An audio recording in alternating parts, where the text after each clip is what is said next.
करत कृपा करुणानिधि संकट मोचन राम। हाथ जोड़ विनती करूं दूर करो सबका धाम।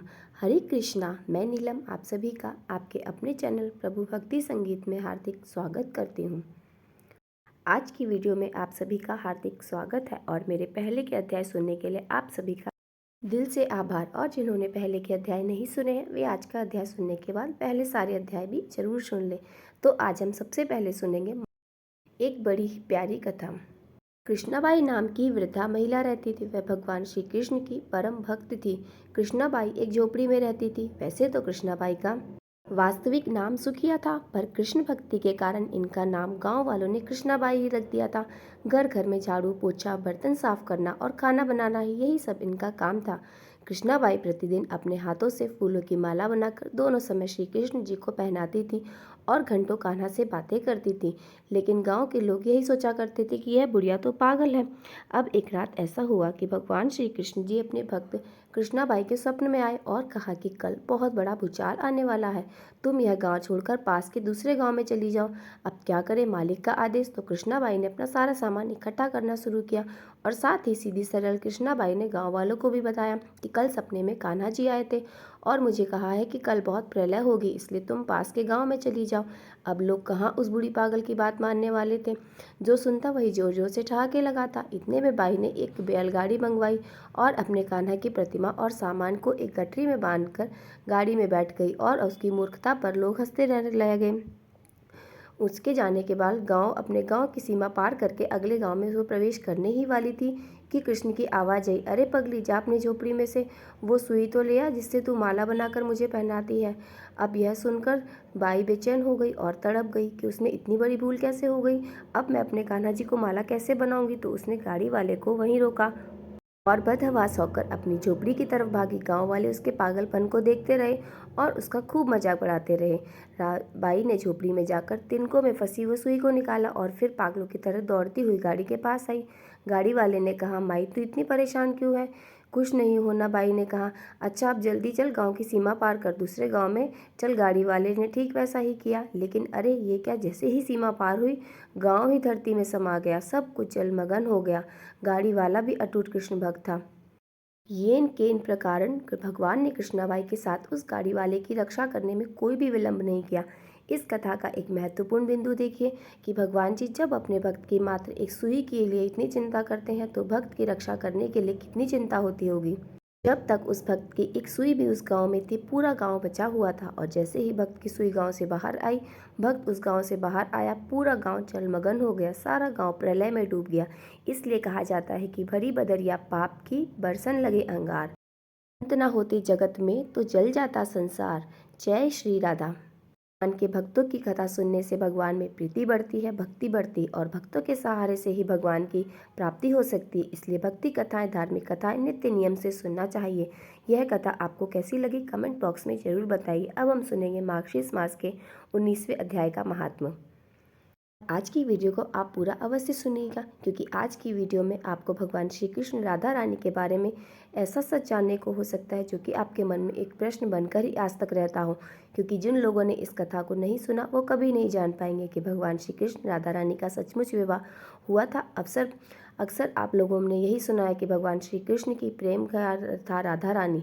लेकिन जब भी आप यह जानेंगे कि आज कैसे वृंदावन में जाकर स्वयं ब्रह्मा जी ने उन दोनों का विवाह करवाया था, किस प्रकार से विवाह संपन्न हुआ था, उसके बाद क्या हुआ था, अगर आप इस बारे में सच जानना चाहते हैं तो सच में सुनना चाहते हैं तो आज की वीडियो को लास्ट तक आप ज़रूर सुनिए। क्योंकि उसमें आधी वीडियो तक तो आपको हो सकता है बहुत सारी बातें समझ में ना आए, लेकिन बस थोड़ा सा धैर्य रख के आप इस कथा को आज लास्ट तक ज़रूर सुनिए और फिर आप मुझे कमेंट करके बताइए कि क्या यह बात मेरी सही थी या नहीं। के पहले के अध्याय में तो आपने जाना ही था कि किस प्रकार जब नंद राय जी ने अपने कान्हा जी के साथ गौओं को चराने के लिए वन में गए थे, तब राधा रानी वहां प्रकट हुई और उन्होंने नंद जी के हाथों से नन्हे कान्हा को अपनी गोद में उठा लिया और उन्हें अपनी गोद में लेकर उन्होंने रस मंडल का स्मरण कराया। अगर आप इस बारे में जानना चाहते हैं तो इससे पहले का अध्याय सुन लीजिए। भगवान श्री कृष्ण ने जब राधा रानी को बताया कि कैसे राधा के नाम का उच्चारण करने वाले भक्त उनके प्राणों से भी बढ़कर उन्हें प्रिय है, तब राधिका जी ने कहा, प्रभु मुझे गोलोक की सारी बातें याद है, मैं सब जानती हूँ, मैं भला उन बातों को कैसे भूल सकती हूँ जो आप मुझे सर्वरूपिणी बता रहे हैं। सब आपके कमल चरणों की कृपा से ही संभव है। भगवान को कुछ लोग तो प्रिय नहीं होते और कुछ लोग बहुत प्रिय होते हैं। जैसे जो मेरा स्मरण नहीं करते, उसी तरह उन पर आपकी भी कृपा नहीं होती। आप तिनके को पर्वत और पर्वत को तिनका बनाने में भी समर्थ हो। देखिए, मैं खड़ी हूँ और आप सोए हैं। इस समय बातचीत में जो समय निकल गया वह एक एक क्षण कर मेरे लिए एक युग के समान है और मैं उसकी गणना करने में भी असमर्थ हूँ। आप मेरे वक्षस्थल और मस्तक पर अपना चरण कमल रख दो। अपने आपके विरह की अग्नि से मेरा हृदय शीघ्र ही दग्ध होना चाहता है। हमने जब आपके कमल चरणों पर मेरी दृष्टि पड़ी तो वह वहीं जम गई। फिर मैं क्लेश उठाकर भी उस दूसरे अंगों को देखने के लिए वहां से अपनी दृष्टि को कहीं और ले जा ही नहीं सकी, अर्थात कुछ और देख ही नहीं सकी। फिर भी धीरे धीरे प्रत्येक अंग का दर्शन करके ही मैंने आपके शांत मुखारविंद पर दृष्टि अब डाली है। इस मुखारविंद को देखकर अब मेरी दृष्टि कहीं और जाने में बिल्कुल असमर्थ है। राधिका जी के ये वचन सुनकर पुरुषोत्तम श्री कृष्ण हंसने लगे। फिर वे श्रुति हो स्मृतियों के मतानुसार ही बड़े ही हितकर वचन राधिका जी से बोले। भगवान श्री कृष्ण कहने लगे, भद्रे, मैंने पूर्व काल में वहाँ गोलोक में जो भी निश्चय किया था उसका खंडन नहीं होना चाहिए। वह बात अधूरी नहीं रहनी चाहिए। प्रिय, जरा तुम क्षण भर ठहरो, मैं तुम्हारा मंगल करूंगा। तुम्हारे मनोरथ की पूर्ति का समय अब स्वयं ही आ पहुंचा है। राधे, पहले जिसमें मैंने जिसके लिए जो कुछ लिख दिया है और जिस समय उस मनोरथ की प्राप्ति का समय निश्चित कर दिया है, उस निश्चय का खंडन तो मैं स्वयं भी नहीं कर सकता। फिर भला विधाता की तो विसात ही क्या है जो उसे मिटा सके। मैं तो विधाता का भी विधाता हूँ। मैंने जिनके लिए जो कुछ विधान कर दिया उसका ब्रह्मा देवी श्री हरि के अर्थात श्री कृष्ण के सामने आ गए। उनके हाथों में माला कमंडल शोभा पा रहे थे। चारों मुखों पर मंद मंद मुस्कान खेल रही थी। निकट जाकर उन्होंने श्री कृष्ण को प्रणाम किया और अपने आगम के अनुसार उनकी स्तुति की। उस समय श्री ब्रह्मा जी के नेत्रों से आंसू झर रहे थे। संपूर्ण अंगों में रोमांच भर आया था और भक्तिभाव से उनका मस्तक भी झुका हुआ था। स्तुति और नमस्कार करके जगतदत्ता ब्रह्मा जी श्री कृष्ण के निकट गए और उन्होंने फिर से अपने प्रभु को भक्तिभाव से प्रणाम किया। फिर वे श्री राधिका जी के समीप गए और माँ राधिका के चरण कमलों में मस्तक रखकर उन्होंने भक्तिभाव से उन्हें भी नमस्कार किया। आप दोनों हाथ जोड़कर वे भी श्री राधा स्तुति करने लगे। ब्रह्मा जी बोले, हे माता, भगवान श्री कृष्ण की कृपा से मुझे आपके चरण कमलों के दर्शन का सौभाग्य प्राप्त हुआ है। यह चरण सर्वत्र और विशेषतः भारतवर्ष में सभी के लिए परम दुर्लभ है।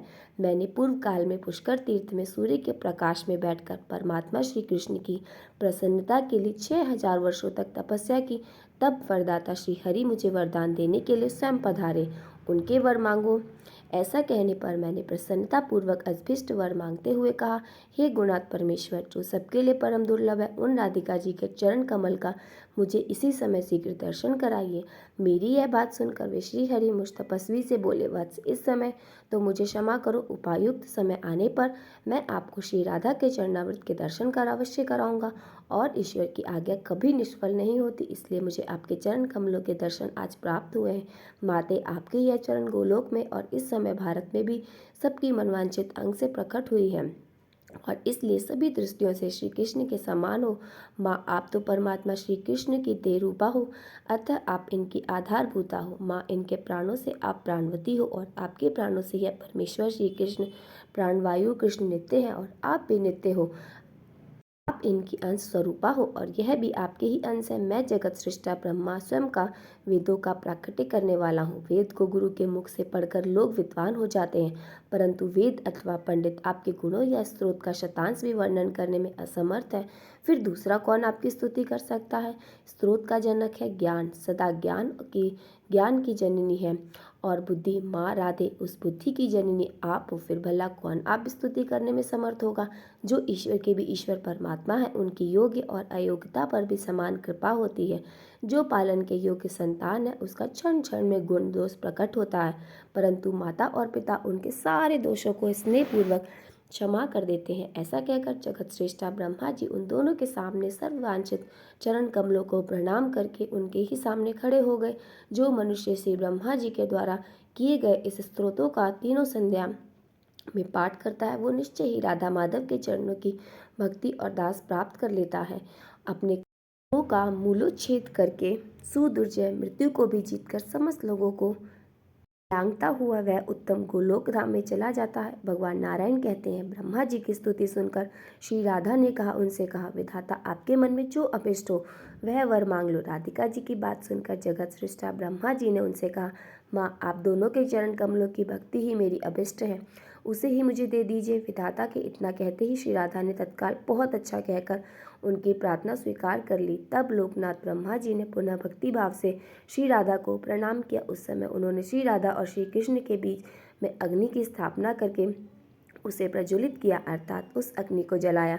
फिर श्रीहरि को स्मरण पूर्वक विधाता ने विधि से उस अग्नि में आहुति डाली। इसके बाद श्री कृष्ण पुष्प सैया से उठकर अग्नि के समीप बैठ गए। फिर ब्रह्मा जी की बताई हुई विधि से उन्होंने स्वयं भी हवन किया। उसके बाद श्री कृष्ण राधा को प्रणाम करके ब्रह्मा जी ने स्वयं पिता के कर्तव्यों का पालन करते हुए उन दोनों के वैवाहिक मंगल कृत्य करवाई और 7 बार अग्निदेव की परिक्रमा करवाई। इसके बाद श्री राधा से अग्नि की परिक्रमा करवा के श्री कृष्ण को प्रणाम करके राधा जी को उनके पास बिठाया। फिर श्री कृष्ण से राधा जी का हाथ ग्रहण कराया और माधव से 7 वैदिक मंत्र पढ़वाए। फिर वेदज के विधाता श्री हरि के अर्थात श्री कृष्ण के वक्षस्थल पर राधिका जी का हाथ रखवाकर राधा जी के पृष्ठ देश में श्री कृष्ण का हाथ रखवाया और राधा जी से 3 वैदिक मंत्रों का पाठ करवाया। फिर ब्रह्मा जी ने परिजात के पुष्पों को अजान लंबनी अर्थात घुटनों तक लंबी माला श्री राधिका के हाथ से श्री कृष्ण के गले में डलवाई और फिर कमल जन्म विधाता जी ने पुनः श्री राधा श्री कृष्ण को प्रणाम करके श्री कृष्ण के हाथ से श्री राधा के कंठ में मनोहर माला डलवाई अर्थात उन दोनों की जयमाला डलवाई। फिर श्री कृष्ण को बिठाया और उनके बाएं भाग में मंद मंद मुस्कुराती हुई श्री कृष्ण हृदय राधा जी को भी बिठाया। इसके बाद उन दोनों से हाथ जुड़वाकर 5 वैदिक मंत्र पढ़वाए। फिर विधाता ने पुनः श्री कृष्ण को प्रणाम करके जैसे पिता अपनी पुत्री का दान करता है उसी प्रकार राधिका जी को अपने उनके हाथ में सौंप दिया और भक्तिभाव से श्री कृष्ण के सामने खड़े हो गए। इसी बीच में आनंदित और पुलकित हुए देवगण धुम्बी आनक मुर्जी बाजे बजाने लगे। विवाह मंडप के पास पारिजात के फूलों की वर्षा होने लगी। श्रेष्ठ गंधर्व ने गीत गाए और झुंड की झुंड अप्सराएं नृत्य करने लगी। ब्रह्मा जी ने हरि की स्तुति की और मुस्कुराते हुए उनसे कहा, आप दोनों के चरण कमलों ने मेरी भक्ति बढ़े, बस यही मुझे दक्षिणा दीजिए। ब्रह्मा जी की बात सुनकर स्वयं श्री कृष्ण ने उनसे कहा, हे ब्रह्मा जी, मेरे चरण कमलों में आपकी सुदृढ़ भक्ति हो, अब आप अपने स्थान को जाओ और आपका कल्याण होगा, इसमें संशय नहीं वत्स। मैंने जो कार्य आपकी जिम्मेदारी पर लगाया है उसका मेरा आज्ञा के अनुसार पालन करो। मुने श्री कृष्ण का वह आदेश सुनकर जगत विधाता ब्रह्मा जी श्री कृष्ण राधा को प्रणाम करके बड़ी प्रसन्नता से अपने लोक को चले गए। ब्रह्मा जी के चले जाने पर मुस्कुराती हुई देवी राधिका ने बाकी चितवन से श्री कृष्ण के मुख की ओर देखा और लज्जा से अपना मुंह ढक लिया। उस समय उनका सर्वांग पुलकित उठा। वे प्रेम वेदना का अनुभव कर रही थी। श्री कृष्ण को भक्ति भाव से प्रणाम करके श्री राधा उनकी सैया पर गई। वहाँ चंदन, अगरू, कस्तूरी, केसर का अंगराग रखा हुआ था। श्री राधा ने श्री कृष्ण के ललाट में तिलक करके उनके वक्ष स्थल में चंदन लगाया। फिर सुधा और मधु से भरा हुआ मनोहर रत्न पात्र भक्ति पूर्वक श्री कृष्ण के हाथ में दे दिया। जगदीश्वर श्री कृष्ण ने उस सुधा का पान किया। इसके बाद श्री राधा ने कपूर आदि से सुवासित सुरमय तांबूल अर्थात पान श्री कृष्ण को दिया। श्री कृष्ण ने उसे सादर भोग लगाया। फिर उनके दिए हुए सुदरस का मुस्कुराती हुई श्री राधे ने आस्वादन किया। साथ ही उनके दिए हुए तांबुल को भी श्री कृष्ण के सामने ही खाया। जब वह विवाह होता तो भी वह नवदंपति होते हैं। विवाह के समय उन्हें पान दिया जाता है। अपने सभी आराध्य देवी देवताओं को भी पान अर्पित किया जाता है। यह शुभ मांगलिक कर्मों में बहुत ही एक अच्छी परंपरा है जो हमारे रीति रिवाजों में भी है। आपने देखा भी होगा कई बार पान से बारात का स्वागत किया जाता है। सभी बारातियों को पान दिया जाता है। अगर आपने शिव महापुराण की कथा सुनी होगी तो उसमें भी इसका वर्णन जरूर सुना होगा। जब भगवान श्री कृष्ण ने श्री राधा रानी को पान अर्पित किया तो उन्होंने भी अपने आराध्य के सामने उस पान को बड़ी प्रसन्नता से खा लिया। श्री कृष्ण से प्रसन्नतापूर्वक अपना चपाया हुआ पान भी श्री राधा को दे दिया और बड़ी भक्ति से श्री राधा ने उसे चबाए हुए पान को बड़ी प्रसन्नता से खाया। उनके मुखारविंद मकरंद का पान किया। उसके बाद मधुसूदन ने भी श्री राधा से उनका चबा हुआ पान मांगा, परंतु श्री राधा ने नहीं दिया। वे हंसने लगी, बोली, क्षमा कीजिए प्रभु। माधव ने फिर राधा के हाथ से वह रत्नम दर्पण ले लिया जो उनके हाथ में था। श्री राधिका ने श्री माधव के हाथ से बलपूर्वक उनकी मुरली छीन ली। राधा ने माधव का और माधव ने राधा का मन मोह लिया। यह कैसी अद्भुत लीला है। प्रेम मिलन के पश्चात राधा जी ने प्रसन्नतापूर्वक परमात्मा श्री कृष्ण को उनकी मुरली वापस लौटा दे। श्री कृष्ण ने भी राधा जी को उनका दर्पण और उज्जवल किरणा कमल दे दिया। उनके केशों की सुंदर वेड़ी बांध दी और उनके सुंदर मस्तक पर सिंदूर का तिलक लगाया। बड़े ही विचित्र पत्र रचना से युक्त सुंदर वेश उनका संवार दिया। उन्होंने जैसी वेश रचना की, यानी जैसी वेशभूषा की उन्होंने रचना की, जैसे उन्होंने राधा जी को सजाया था, उसे तो विश्वकर्मा जी भी नहीं जानते, फिर भला सखियों की तो क्या बात ही थी। श्री कृष्ण ने अपनी प्यारी राधिका को सुंदर वेशभूषा पुष्प से सुसज्जित कर दिया। अब जब बारी आई राधा जी की, और जब वे तत्पर हुई श्री कृष्ण की भी वैसे रचना करे, उन्हें भी सुंदर वस्त्र पहनाए, तब वे किशोर अवस्था का रूप त्याग कर पुनः शिशु रूप में आ गए। राधा ने देखा कि बाल रूप श्री कृष्ण भूख से पीड़ित हो रहे हैं। तब नंद जी ने भयभीत अच्युत को दे दिया, अर्थात उस वन में याद किया जब नंदराय जी अपने नन्हे से बालक कृष्ण को वन में लेकर गए थे गौएं चराने के लिए। तभी माया से वहां पर घनघोर बादल छा गए थे, बिजली कड़कने लगी थी। देखते ही देखते मूसलाधार वर्षा प्रारंभ हो गई थी, जिससे नन्हे से शिशु रूप कान्हा जी डर गए थे। उन्हीं भयभीत अच्युत को जिस प्रकार नंद जी ने राधा रानी को दिया था, उसी रूप में वह उसे उन्हीं समय दिखाई दी। अब राधा ने बड़े व्यथित हृदय से लंबी सांस खींचकर इधर उधर उन नवतरुण श्री कृष्ण को देखने और ढूंढने लगी, जिनके बारे में वह थोड़ी देर कल्पना कर रही थी। अब जब उन्होंने देखा कि उन तरुण श्री कृष्ण की बजाय तो एक शिशु मेरे सामने है, तो वह शोक से पीड़ित और विरह से व्याकुल हो उठी। उन्होंने बड़े कातर भाव से श्री कृष्ण के उद्देश्य से यह दीनतापूर्ण बात कही, हे ईश्वर, आप अपनी इस दासी के प्रति ऐसी माया क्यों करते हैं।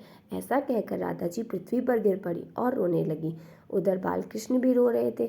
उसी समय आकाशवाणी हुई, राधे तुम क्यों रोती हो? श्री कृष्ण के चरण कमलों का चिंतन करो। जब तक रासमंडल की आयोजना नहीं हो जाती, तब तक प्रतिदिन रात में तुम यहाँ आओगी। अपने घर में अपनी छाया छोड़कर स्वयं यहाँ उपस्थित होकर श्री कृष्ण के साथ नित्य मनवांछित क्रीड़ा करोगी। इसलिए रो मत, शोक छोड़ो और अपने इस बाल रूपधारी प्राणेश मायापति को गोद में लेकर घर जाओ। जब आकाशवाणी ने सुंदरी राधा को इस प्रकार आश्वासन दिया, उनकी बात सुनकर राधा जी ने उन नन्हे बालक को गोद में उठा लिया। पहले की तरह पुष्प उद्यान, वन, उत्तम रत्न मंडप की ओर पुनः देखने लगी। इसके बाद राधा जी ने वृंदावन से तुरंत नंद मंदिर की ओर चल दी।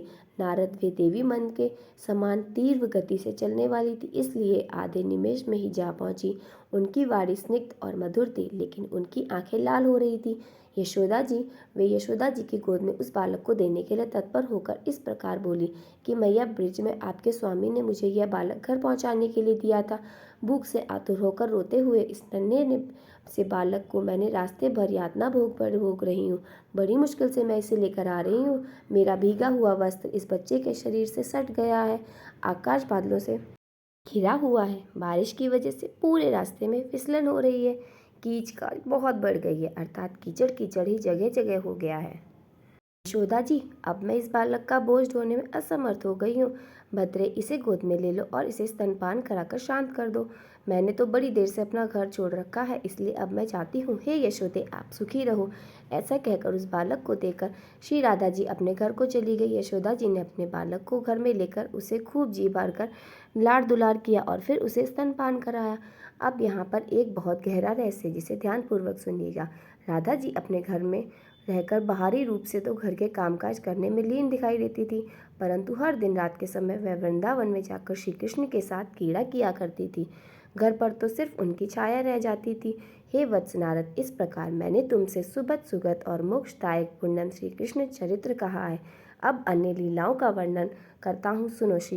अब हम तुलसी आरती करेंगे। तुलसी महारानी नमो नमो, हर की पटरानी नमो नमो।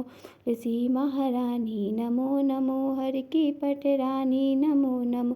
धन तुलसी पूरन तप कीनो, शालिग्राम बनी पटरानी। जाके पत्र मंजरी कोमल, श्रीपति कमल चरण लपटानी। तुलसी महारानी नमो नमो, हर की पटरानी नमो नमो।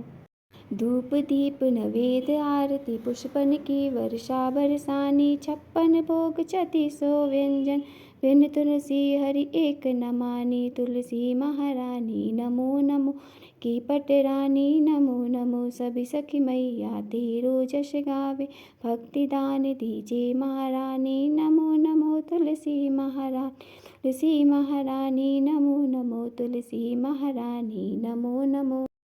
हरि की पटरानी नमो नमो। प्रेम से बोलिए तुलसी माता की जय।